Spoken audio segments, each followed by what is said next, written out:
नमस्कार दोस्तों, कैसे हैं आप लोगों का बहुत बहुत स्वागत है मेरे YouTube channel SSC JEE A to Z पे। और आज हम लोग एनालिसिस करने वाले हैं एसएससी सीजीएल एग्जाम का जो 5 दिसंबर को फर्स्ट शिफ्ट में पूछे गए क्वेश्चंस हम लोग यहाँ पे देखने वाले हैं। तो वीडियो में आप लोग अंत तक बने रहें और इनमें हम लोग कुछ एडिशनल फैक्ट भी देखेंगे और ऐसे टॉपिक देखेंगे जिनसे क्वेश्चन रिपीट हो रहे हैं।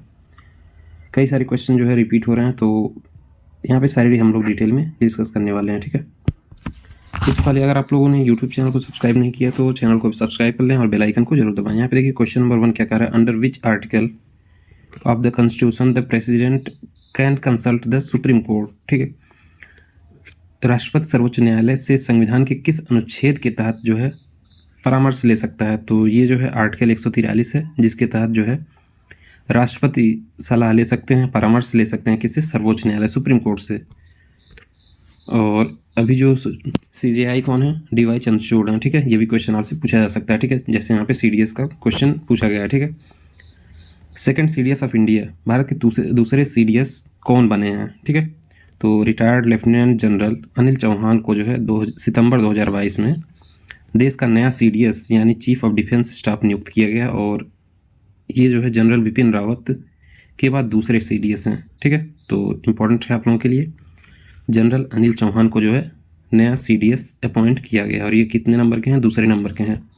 और अगर राष्ट्रपति की बात करें तो राष्ट्रपति कितने नंबर के हैं, 15वें नंबर के हैं। और दूसरी महिला राष्ट्रपति जो हैं बनी है और पहली आदिवासी महिला राष्ट्रपति बनी है द्रौपदी मुर्मू जी। ठीक है, तो ये सारे फैक्ट भी आ सकते हैं आपके एग्जाम में। In which session did the Congress split into 2 parts, निम्नलिखित में से कांग्रेस के किस अधिवेशन के बाद कांग्रेस गर्म दल और नरम दल में विभाजित हो गई थी। ठीक है, तो ये 1907 का अधिवेशन था, सूरत अधिवेशन। सूरत में ये अधिवेशन हुआ था और 1907 के बाद के अधिवेशन की अध्यक्षता जो है रासबिहारी घोष ने की थी। सूरत विभाजन के बाद गर्म दल का नेतृत्व किसने किया था, तो ये तिलक, लाला लाजपत राय और बिपिन चंद्र पाल ने जो है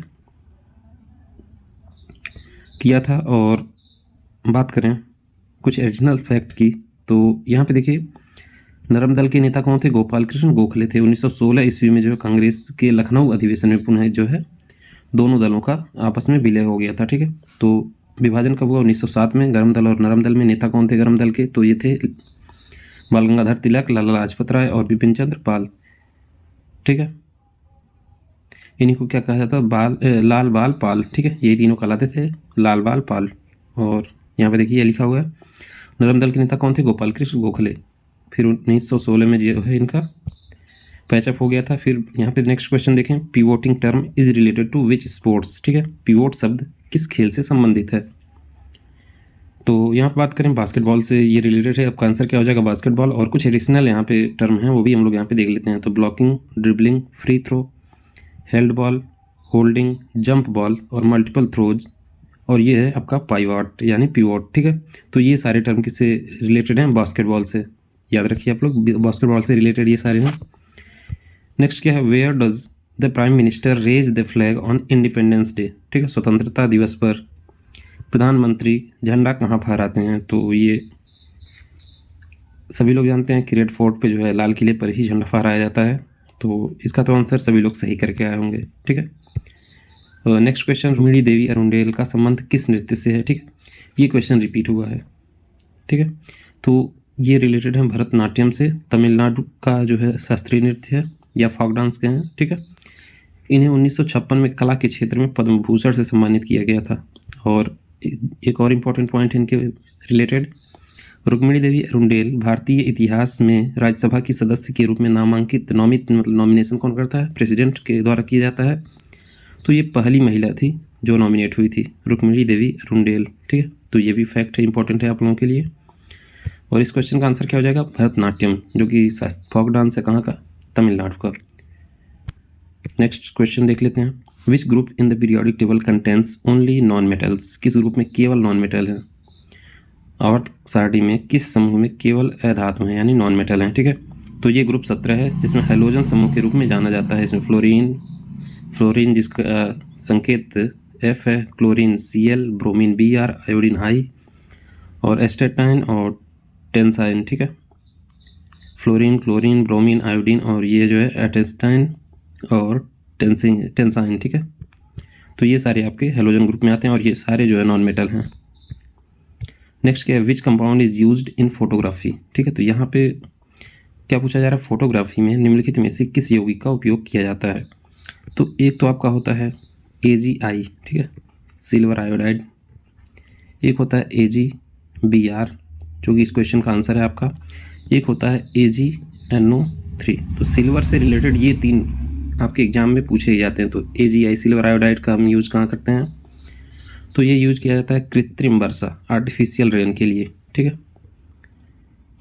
आर्टिफिशियल रेन जैसे बहुत से न्यूज़ में आप लोगों ने सुना होगा कि दिल्ली में आर्टिफिशियल रेन हुआ या फिर फॉरेन में आर्टिफिशियल रेन हो रहा है।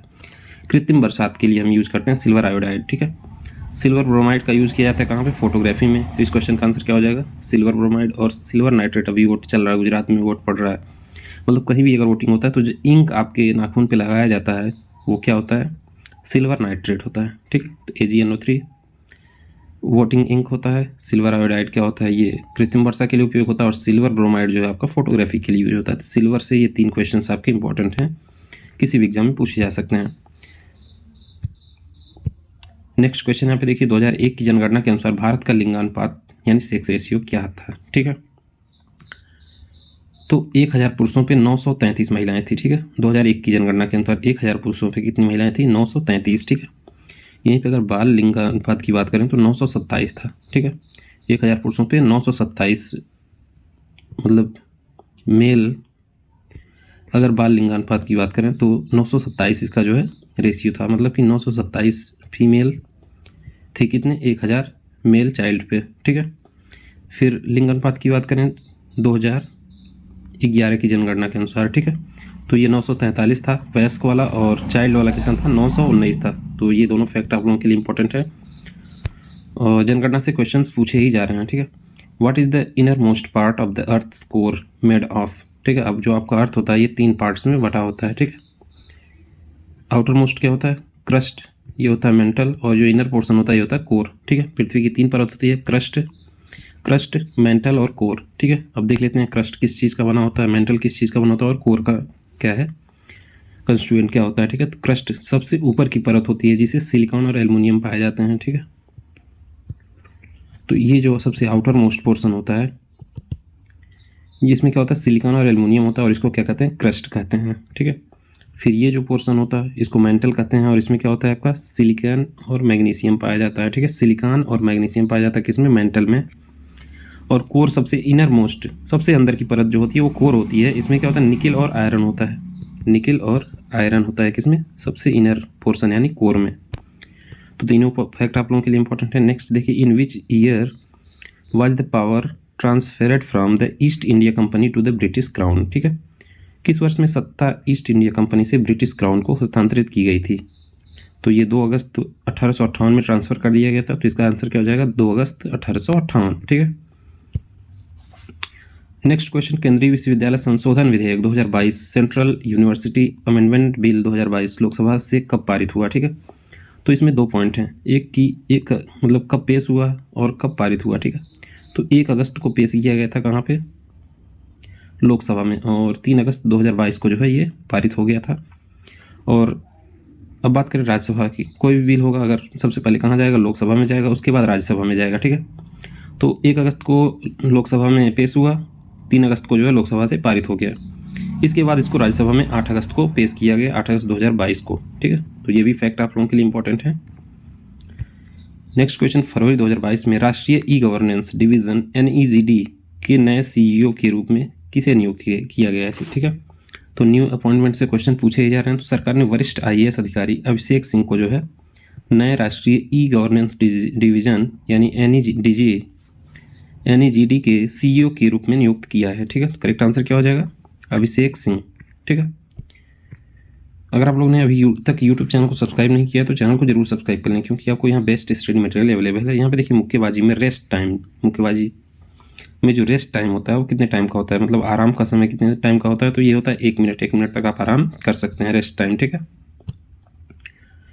सार्वजनिक संपत्ति की सुरक्षा यानी प्रोटेक्शन ऑफ पब्लिक प्रॉपर्टी करना किस अधिकार से संबंधित है। तो हमारे मूल कर्तव्य यानी मौलिक कर्तव्यों में से एक है सार्वजनिक संपत्ति की रक्षा करना। ठीक है, मूल कर्तव्य यानी मौलिक कर्तव्यों में से एक है। ठीक है, मौलिक कर्तव्य किस में शामिल है, 51K में, ठीक है, 51K में हमारे सारे जो है मौलिक कर्तव्य लिखे गए हैं, ठीक है। तो यहाँ पे देखिए RCOOH विच फंक्शनल ग्रुप है, ठीक है, कौन से फंक्शनल ग्रुप का जो है RCOH है, ठीक है। तो ये है कार्बोक्सिलिक एसिड, यानी OH का कार्यात्मक समूह क्या होता है, एल्कोहल। जहाँ भी OH देखेंगे एल्कोहल हो जाएगा, और डबल बॉन्ड CO अगर होगा तो ये हो जाएगा आपका कीटोन, यहाँ कीटोन लिखा है लेकिन ये कीटोन होता है, डबल बॉन्ड CO, ठीक है। अब कुछ एडिशनल हम लोग यहाँ पे देख लेते हैं। तो सिंगल बॉन्ड COOH का कार्यात्मक समूह क्या होता है, कार्बोक्सिलिक एसिड यानी कार्बोक्सिलिक अम्ल होता है, ठीक है। RCHO का क्या होता है, एल्डिहाइड होता है। CHO जहाँ भी देखेंगे एल्डिहाइड हो जाएगा, COOH जहाँ भी होगा ये कार्बोक्सिलिक अम्ल होगा, और डबल बॉन्ड CO होगा तो ये कीटोन होगा। तो इंपॉर्टेंट है, कोई भी आपसे क्वेश्चन में एग्जाम में पूछा जा सकता है, ठीक है। फिर एहोल टेम्पल कितने वर्ष पुराना है, ये क्वेश्चन आपसे पूछा गया था। तो यह जो है 1400 साल पुराना विष्णु मंदिर है, जिसे क्या है दुर्गा मंदिर के नाम से भी जाना जाता है। और ये मंदिर कहाँ है, एहोल कर्नाटक में है, ठीक है। तो ये भी इंपॉर्टेंट है कि एहोल टेम्पल कहाँ पे बना हुआ है, तो ये है कर्नाटक में, ठीक है। नेक्स्ट क्या है, सकल घरेलू उत्पाद, GDP की परिभाषा आपको बतानी है। तो सकल घरेलू उत्पाद यानी GDP एक निश्चित अवधि के दौरान किसी देश में वस्तुओं और सेवाओं के उत्पादन के माध्यम से सृजित मूल्य वर्धित मूल्य का मानक माप है, ठीक है। तो GDP क्या है, किसी देश में, मान लीजिए आपका कंट्री है, इस देश के अंदर चाहे विदेशी चाहे देश के लोग जो कुछ भी उत्पादन कर रहे हैं उसका मूल्य वर्धित, उसका जो मूल्य होगा वो क्या कहलाएगा, GDP कहलाएगा, ठीक है। नेक्स्ट क्वेश्चन, ये मैक्रो इकोनॉमिक्स, ठीक है, एक होता है माइक्रो, बहुत स्मॉल लेवल पे, अगर इंडिविजुअल लेवल पे हम बात करेंगे तो उसको माइक्रो इकोनॉमिक्स कहेंगे, और इंडस्ट्री लेवल पे या फिर नेशन लेवल पे बात करेंगे तो ये हो जाएगा आपका मैक्रो। मैक्रो जो है लार्ज लेवल पे होता है, माइक्रो स्मॉल लेवल पे होता है, ठीक है। तो यहाँ पे देखिए माइक्रो इकोनॉमिक्स एक व्यक्ति समूह या कंपनी स्तर पर अर्थशास्त्र का अध्ययन है, ठीक है। जबकि मैक्रो इकोनॉमिक्स क्या होता है, समग्र रूप से एक राष्ट्रीय अर्थव्यवस्था यानी नेशनल इकोनॉमी का अध्ययन करना क्या कहलाता है, मैक्रो इकोनॉमिक्स कहलाता है। और अगर किसी समूह कंपनी की बात करें और व्यक्ति की बात करें तो यह क्या हो जाता है, माइक्रो इकोनॉमिक्स। माइक्रो का मतलब होता है 10⁻⁻⁶, मतलब बहुत स्मॉल। तो स्मॉल मतलब एक व्यक्ति हो गया या समूह हो गया या कंपनी की बात करेंगे तो ये माइक्रो हो जाएगा, और लार्ज लेवल पे बात करेंगे किसी देश की बात करेंगे तो ये क्या हो जाएगा, मैक्रो हो जाएगा, ठीक है। अब यहाँ पे देखिए इंग्लिश के कुछ क्वेश्चन हमें प्राप्त हुए हैं, जिसमें नेटिव का एंटोनिम पूछा गया था, प्रिमिटिव का एंटोनिम पूछा गया था, फिर कंसेंट का सिनोनिम पूछा गया था, और बॉब्स योर अंकल आइडम्स इसका बताना था। नेक्स्ट क्या है, बीट अबाउट द बुश, इसका भी आइटम बताना था। तो ये सारे क्वेश्चंस मुझे प्राप्त हुए हैं इंग्लिश के, और ये सारे क्वेश्चन आपके 5 दिसंबर फर्स्ट शिफ्ट के क्वेश्चन है, ठीक है। तो ऐसे इंपॉर्टेंट एनालिसिस के लिए यूट्यूब चैनल को जरूर सब्सक्राइब करें। और क्वेश्चन रिपीट हो रहे हैं, ये एक बात मैं बता दूं, कई क्वेश्चन जो है रिपीट हो रहे हैं, तो एनालिसिस आप लोगों के लिए बहुत ही हेल्पफुल होने वाला है। Thank you.